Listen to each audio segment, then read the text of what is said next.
and welcome to another edition of Health Solutions with Shawn and Janet Needham, where Team Needham discusses everything healthcare. I'm your host, Shawn Needham, along with my wonderful wife, Janet, and we are streaming live from the Moses Lake Professional Pharmacy Podcast Studio.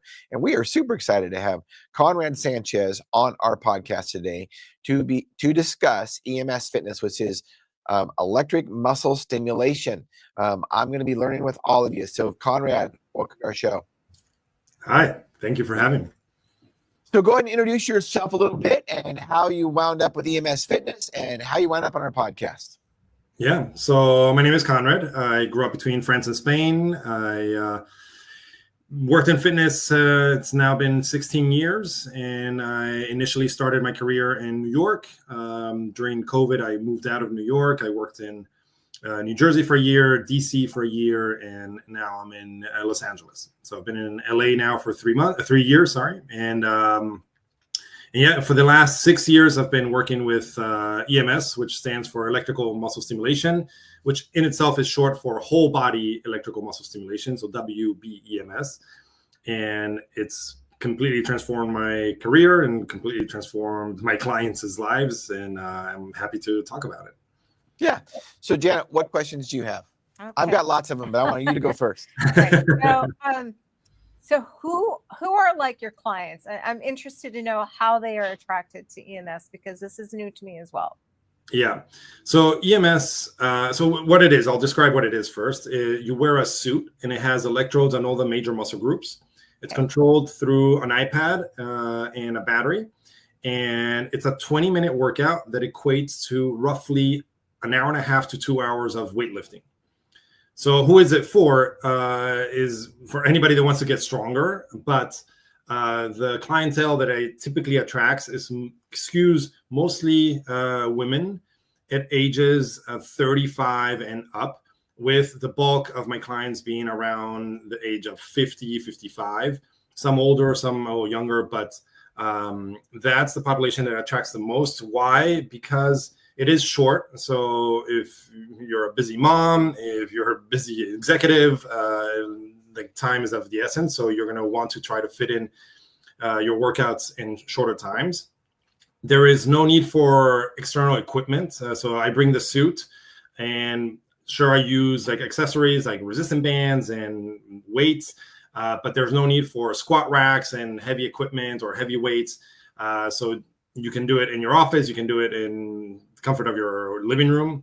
There's not a lot of space required. And if you have injuries, if you have pains, aches, EMS circumvents a lot of these obstacles because it's a direct stimulation to the muscle. So if you have frozen shoulder, for example, you can't move your shoulder very well, the stimulation is still going to be very effective on the muscle directly because it is a direct stimulation to the muscles that are involved. So it is great for mostly people that are busy, they have injuries, that might have limitations with ranges of motion, and there are some other benefits as well, but those are the main ones. So I'm assuming the suit, there's different sizes of the suits, right? Yeah. So the suits there's a version of the suit that people can buy for themselves, and it's an individual suit, and that will come in different sizes. But for the most part, there's like 5 sizes, and they're highly adjustable. I can fit in a small, in a medium, in a large, and vice versa. So a small can fit several types of bodies. It's highly adjustable. Okay. All right. That makes sense. Now, so you say major muscle groups. Will you go over what major muscle groups this suit will stimulate? So it'll cover the quads, the hamstrings, the glutes, the abs, the chest, the upper back, mid back, lower back, and arms. For the most part, all the manufacturers, doesn't matter what brand it is, for the most part, they will always cover these muscles. Certain manufacturers will provide extra bands for the calves or shoulders or etc. And certain manufacturers will allow for moving the pads a little bit. And so you could move the quad pad to the adductor, or certain pads will move a little bit around if you want to target different muscles.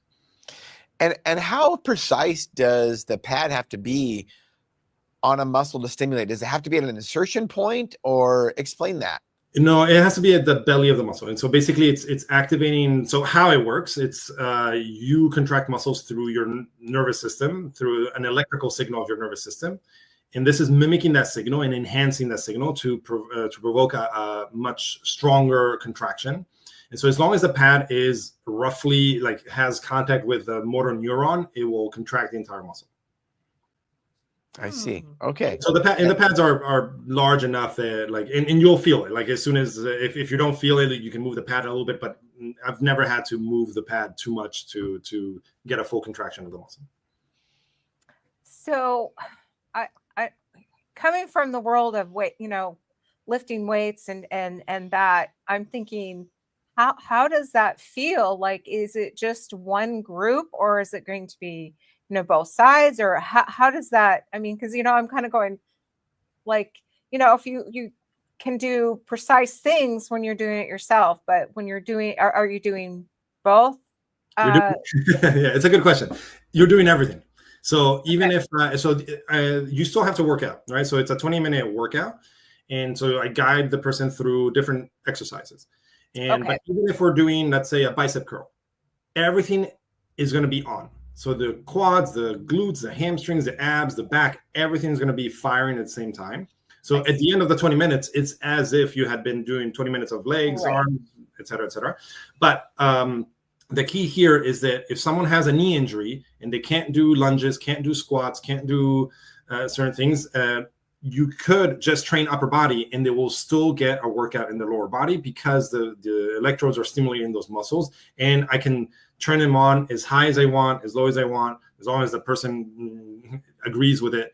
And so this is the beauty of it, is that even if something is like your knee is injured, you can still get all the muscles around it very trained without necessarily moving the joint. And tell me, you kind of mentioned a little bit, but let's go into detail a little bit more about how you vary intensity. So it's controlled through an iPad, and the intensity is very subjective to the individual. Every individual is going to have different sensitivity to the stimulation, and it depends on skin, on fat mass, on muscle tone. It depends on a lot of things. Hydration is a big factor too, and it's impossible to predict how someone's going to feel. So I always have to go through perceived rate of exertion. So I start turning up during the warm up. The warm up serves as twofold: one, to warm up the muscles and warm up the body, but two, to set all the levels for each muscle group correctly.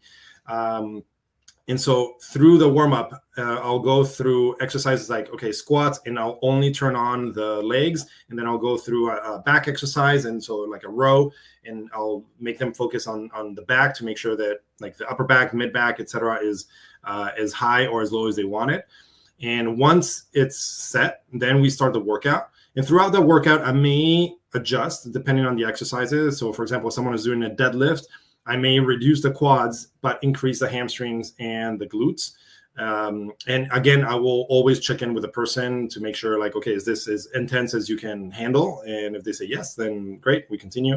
And throughout the workout, you still have to, people get used to the stimulation pretty quickly. So throughout the workout, I have to always, I call it a love tap. I just keep bumping them up. And sometimes they feel it, sometimes they don't. For the most part, they feel it, and they're like, oh, you've just increased it. I'm like, yeah, but as long as you can tolerate, and then let's keep going.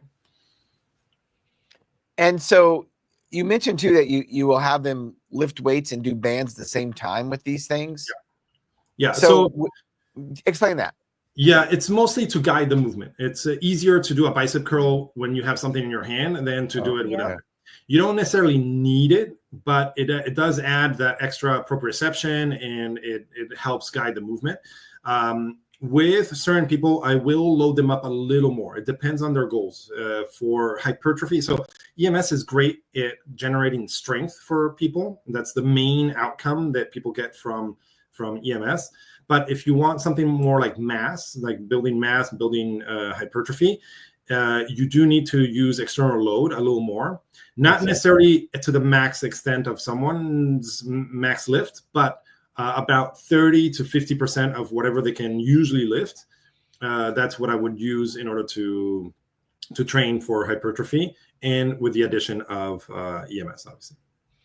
So what are the chances of, I mean, what if you tried to resist this? Because I've had EMS. I remember a physical therapist put EMS on me once, and I didn't try to resist it, but I was wondering if I did try to resist it, if I would get injured. Can you explain that? If you would get injured? Yeah. No. So there's a limit with EMS where you can either not move or it starts becoming painful. And so I typically recommend everybody, like, okay, we're going from, I want you to train at an 8 out of 10 in terms of perceived rate of exertion. 9 typically means that you can't really move. Like the stimulation is so hard that it's not allowing you to move. And then 10 is painful, which we always stay underneath. So before, like if you were trying to move and you couldn't move, then the stimulation is a little too high. Like the stimulation should just enhance your contraction. It should not limit your movement. And that's just a matter of like, it's a button. I turn it down a little bit and you'll be able to move. And I turn it up again. It becomes challenging. You get used to it. I keep turning it up. Now, so is this something that you have to do live in person? Yeah. Yes. There are 2 companies that sell directly to consumer. And one company is like a Peloton model where they have a video and you buy the equipment and you have to set yourself up and you follow along the video. Another company does not have the video component, but it is basically a suit. It has a battery and you can do whatever exercise you want with it. They both have limitations because they're direct to consumer. So they're not, you can't go under the hood, as I call it, and change parameters and change stimulation settings. That you should be a trainer and you should be educated in order to change things like that. But in terms of for people that don't have access to me, like, yes, they can certainly like get their own suit. So give us an example of a success story that you had. Many success stories, but for the most part, no, 100% of my clients, and I can say this with guarantee, get results within the first 8 sessions. Typically, the recommendation is to train twice a week. Twice a week equates to roughly about 3 to 4 hours of weightlifting a week, which is the strong national recommendation for weightlifting. And twice a week, so 20 minutes each, about 40 minutes of working out a week. Everybody gets body composition results and gets stronger. Now, body composition over time needs to be reinforced with diet, sleep. We know all this, but the strength results are always there. The side effect, though, what feedback I've gotten is that people that, especially that have manual jobs, like I had a person that was a permanent makeup artist, and she was like constantly like hunching over a little bit and like a lot of hand movement. She was having a lot of back pain. I didn't even know that she had back pain. She told me like, oh, after a month of training, she was like, my back pain has completely subsided. It's gone. And it's because of the stimulation. And like the stimulation, the electricity has some certain factors that interact with the nervous system that alleviate pains, alleviate aches, which is why in physical therapy, they use it so much. And so that's a side effect. But a specific success story, if you want to hear one, I was training this couple. They're 80 and 77 years old. And I've only trained them with EMS, and EMS shines as a strength training tool, as I said. So people get stronger. I was not training them for cardio whatsoever. I was not trying to challenge them cardio-wise. And after a couple months of training, they had a scheduled heart stress test. And their results were better than 2 years prior. And I had not focused at all on developing their cardiovascular system at all. And so this was and they were not doing anything else. They were just doing EMS twice a week. So that was a very good example of how EMS interacts with other training systems, even if they're not directly trained. But for the most part, everybody has gotten body composition changes, positive body composition changes, and strength results.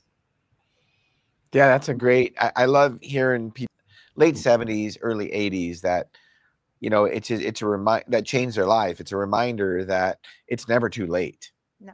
Never too late. They improved their strength, they improved their mobility, they felt more active, they felt like they were having trouble gardening and keeping their pots and stuff, like they were able to move them now easily. So it was great to see.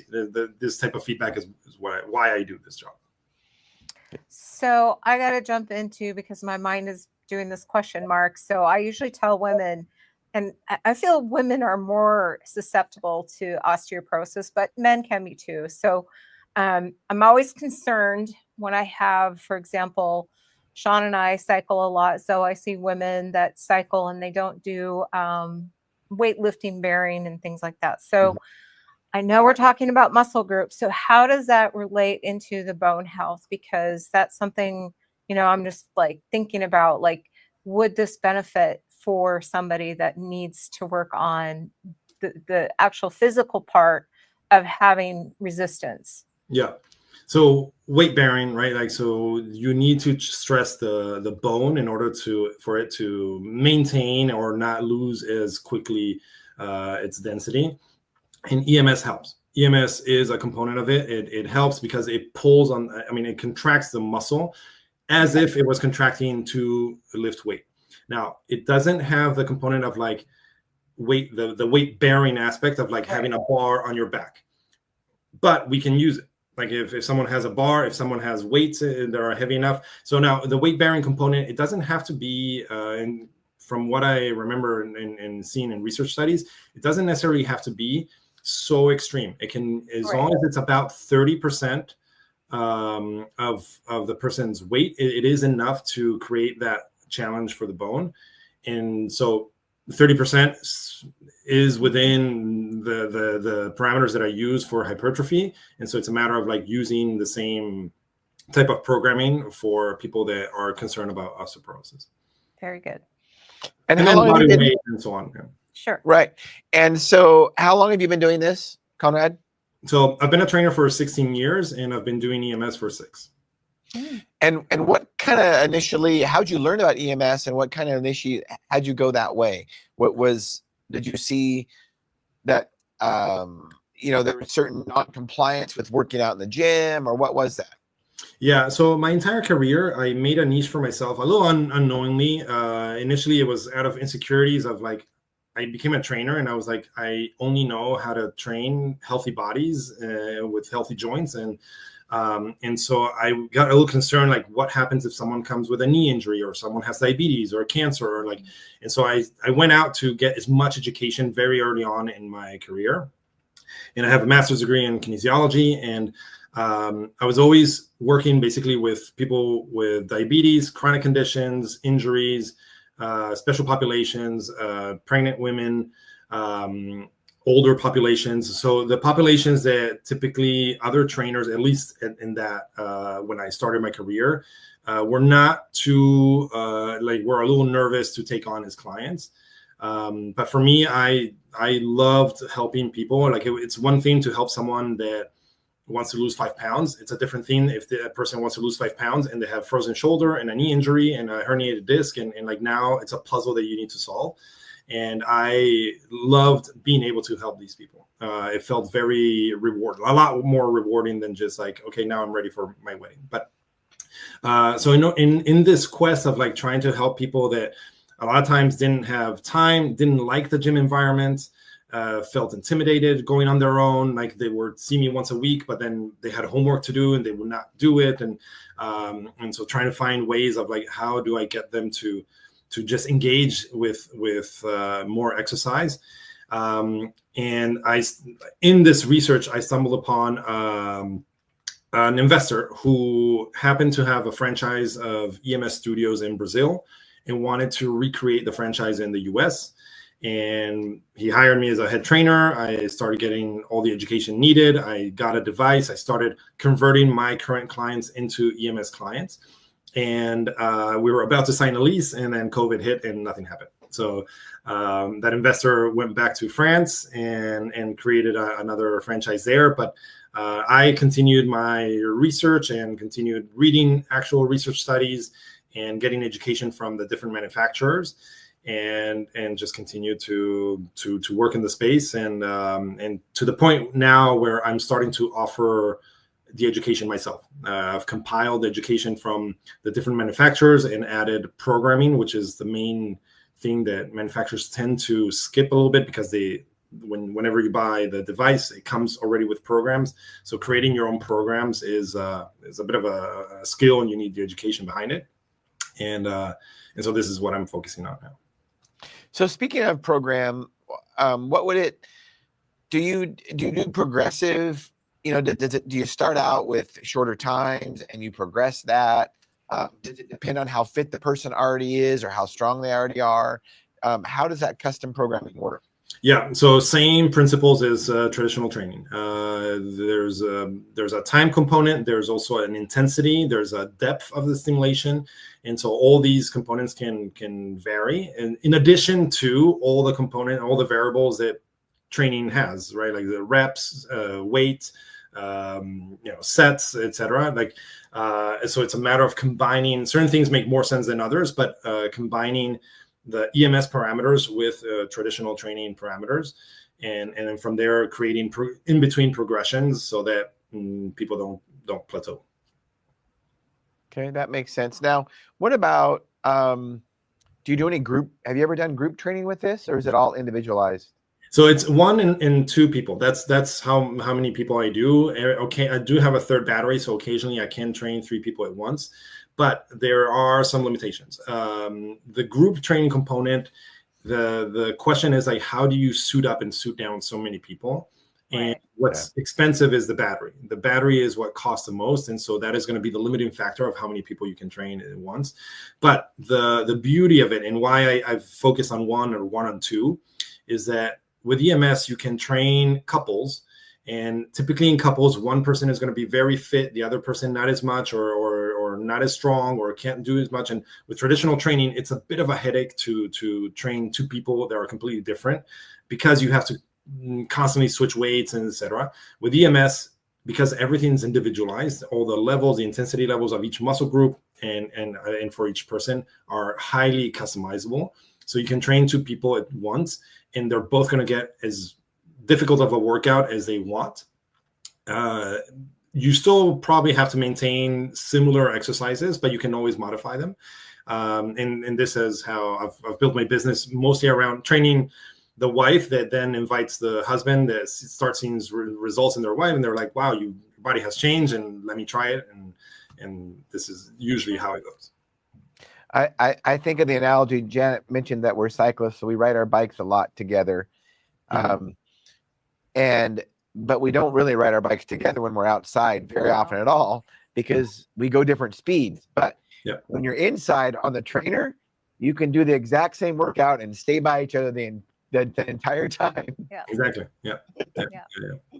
And different speeds, and like even if you had similar speeds, you're gonna have different speeds on a hill, on downhill, it's like people that go running together because they have the same pace. Like nobody, it's like your genetic makeup. Like there's no way you're gonna have the same pace all the time at all in any circumstance. But that's exactly right. Were you gonna say something, Janet? Okay. So, where do you see the future of EMS training, Conrad? So I think it will be a little more prevalent. In Europe, it's been around for about 14 to 15 years now. And there are, they call them micro studios. They're studios typically that train 1 or 2 people, and they're somewhat everywhere. Kind of like you can see here, every neighborhood has 1 or 2 yoga studios, 1 or 2 Pilates studios, a cycling studio, right? Like that is the case in Europe with EMS studios. Here in the US, it's taken a longer time to get to that point. I think in the future, we'll start seeing a lot more studios, micro studios, bigger studios, and then some level of adoption from big box gyms like Equinox or Lifetime or so. I'm sure they have their eye on it, and they're just trying to figure out, like, is it worth the investment, the education, et cetera. Yeah. But yeah, that's where I see it going. And then other applications, like in physical therapy, it makes complete sense. Like typically people get very deconditioned when they get injured. And if you could maintain their strength and even improve their strength while they're recovering from a knee injury or a shoulder injury, then it's just going to accelerate everything. Their mood is going to change. They're going to be a little more adherent to coming in and doing the exercises and so on. And so I think there's a lot of applications to explore. Absolutely. So as we wrap this podcast up, Conrad, tell us what you have a passion for. I have a passion for EMS. Yeah, right. And other unrelated passions. I like drawing. You can see there's a Lego robot behind me. It's a Lego. Oh yeah. Drawing, and I love playing basketball. Awesome. So we're going to stream your website. Tell us a little bit about your website, and if anybody has any questions, how to get a hold of you. Yeah. So my website is conrademsfitness.com. You can also find me on Instagram under at Conrad Fitness. I'm also on TikTok under Conrad Fitness. And yeah, any questions you have about EMS in general, I offer a free 15-minute phone call. And if you're interested in training or interested in education to become an EMS trainer, by all means, reach out. And I offer workshops every now and then. So. Awesome. Well, Conrad, you've helped us realize our goal of this podcast, which is to educate and empower individuals to take charge of their own health. So thank you for doing that today. Thank you. Thank you so much for having me. This was great. Yeah. And listeners and viewers, thank you for tuning in to Health Solutions with Shawn and Janet Needham. Tune in Thursday to our midweek podcast, 8 a.m. to 9 a.m. Pacific Standard Time. Thank you.